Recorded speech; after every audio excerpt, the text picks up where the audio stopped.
Hi, so I'm back here at Rochester Castle today with Jeremy Oake from Medway Planning to discuss the conversion of this iconic building into luxury apartments. So, hi Jeremy.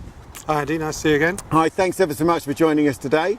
So, has anything of this nature, has this happened before? It's happened quite a few times up and down the country. In particular, just less than a mile from here, up St Margaret Street, there's been the development of the Napoleonic Fort, and then probably something of a similar scale to this, Battersea Power Station.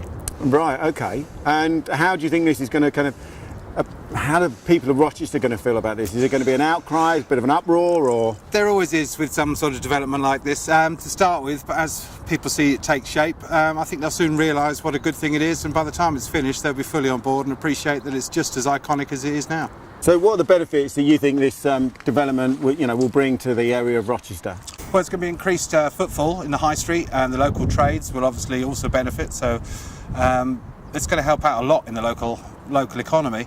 The other thing that we're looking at doing at the moment is working with Westminster and using this as a pilot scheme for UK investment only. You're probably aware of obviously Brexit, as everybody is, but also there's been a huge thing that's been pushing up the rents at the moment. That's foreign investors coming along, buying properties, not living in them, and then renting them out. So we're looking at this as potentially a pilot scheme that's going to be UK only investment. Fantastic. I mean, that's a really good idea. And we were saying, only earlier that these are, high-end, high-value properties. That's so right. Keeping that money, obviously in the UK. No, I mean, it sounds like a great idea. And to have such a phenomenal pilot scheme tested right here in Medway. Well, absolutely. I mean, if this does well, it would be great for the local area, and also it could be then carried out countrywide, and hopefully it'd be one of the things that keeps all the Remainers, thinking. Having said that, this is a good thing. So you say it's going to bring tourists into the area, Jeremy. I mean, is it not going to take tourists out of the area? Obviously changing it to residential development. What about all the people who come down here and want to see the castle, want to come in and visit? They're not going to be able to do that anymore. Absolutely, you're wrong there. It's definitely going to bring tourists in. It's not going to look much different, to be honest. Obviously with the castle at the moment, it's got a very open roof. So we're going to use that, put a glass roof on it, keep the natural light in. And we've got a company we're working with for bespoke double glazing, so you won't even really see that it's much different from it is now. So from looking at the building here and now, it's going to look the same. As far as the grounds are concerned, all around us, and the lovely moat and the views over the river, it's going to be unchanged. The public are going to have access all the time. All the festivals are still going to carry on.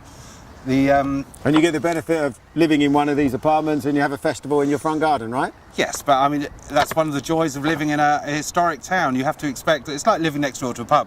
You're not going to move next door to a pub and suddenly think, what's all this noise about? You're going to know that. So if anybody buys one of these luxury flats here, they're going to appreciate all of that. They're going to appreciate the history and the local community. The festivals, I mean, there's 2 or 3 a year, Dickens and Sweeps. They're still going to carry on here. The Castle Market. At Christmas time, that's still going to carry on. It's going to be no different now. It's going to look the same, but it's going to be a nice little touch to the economy. Jeremy, thank you ever so much for coming down and giving us your time. It's been wonderful insight, and thank you once again.